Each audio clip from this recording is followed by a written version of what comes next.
Hello, Clint. Thank you so much for joining us today. I really look forward to asking you some really great questions about your book and just also where your path is headed in life. Thank you so much for having me. It's really exciting to be here. So, in your book, How the Word is Passed, you recount many examples of how history was distorted, or in some cases, not taught at all. How can we re-educate generations of Americans who received an education lacking in historical truth and wholeness? Yeah, I think part of what we have to do is recognize that the stories that we've been told for a long time are only part of the larger story. I think that for so many people across the country, we've grown up with a sort of two-dimensional rendering of the United States, a story that tells us that the United States is the shining light on the hill, that it should be understood as nothing other than a sort of beacon of opportunity, a place where if you work hard, you can get ahead. And to be sure, that is what America represents for many people. And that is, America is a place that has provided millions of people across generations with opportunities that their own ancestors could have never imagined. But we also have to recognize that it has done so at the direct expense of millions and millions of other people who have been intergenerationally subjugated and oppressed. And both of those things are the story of America. It's not one over here and one over there. It's that you have to hold both of those at once, that they're both deeply entangled in one another. The onus is now on us to engage it in good faith.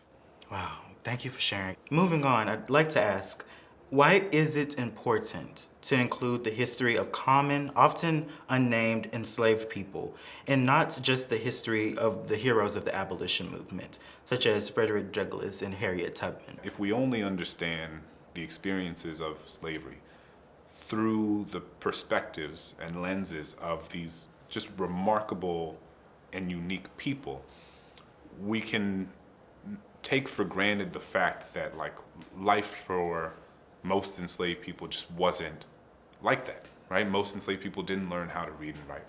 Most enslaved people didn't live in Maryland, close to the north. Most enslaved people were just people, right? Ordinary people like all of us who were attempting to make a way out of no way, who were attempting to build a meaningful life, a life that felt purposeful, a life that felt generative, a life in which they could reclaim some semblance of agency for themselves in the midst of just unfathomable circumstances. Last question. How did President Lincoln's thinking on slavery evolve, and how should our current thinking on race evolve in order to create a more just, inclusive, equitable society going forward? You know, Lincoln is like one of the most fascinating historical characters, I think. And I think part of what you're alluding to in this question, and part of what I think is so important about Lincoln, is that he represents the idea that our historical actors are not static, right? Like who Lincoln was in 1830 is different than who Lincoln was in 1850, different who Lincoln was in 1865. But what happens is that the war begins in 1861, and Lincoln sees the way that black soldiers are fighting, right? He sees the way that hundreds of thousands of black soldiers are fighting to defend this country, and he knows and observes and hears from Ulysses S. Grant that, in many instances, there are many battles that would not have been won without the assistance and the work of black soldiers. And so, he's seeing his conceptions of black people and whether or not black people should have access to citizenship are evolving over the course of the war. They're evolving over the course of his relationship, which was a sort of complex relationship with Frederick Douglass. And Frederick Douglass criticizes Abraham Lincoln often, but also, he criticizes him, but then praises him, criticizes him, praises him, because Lincoln is also, Lincoln is on his journey of sort of working through his sort of understanding of what he believes in terms of the role of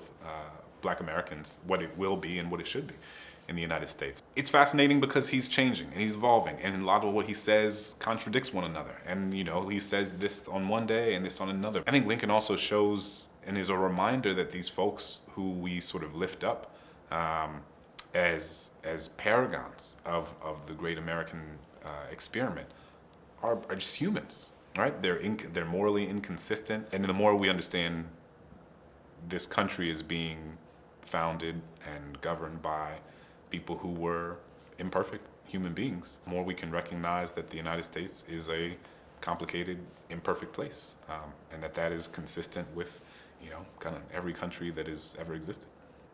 Wow. Clint, I could go on and on with some more questions, but I do want to be respectful of your time and just want to say thank you once again for coming out and speaking with me today.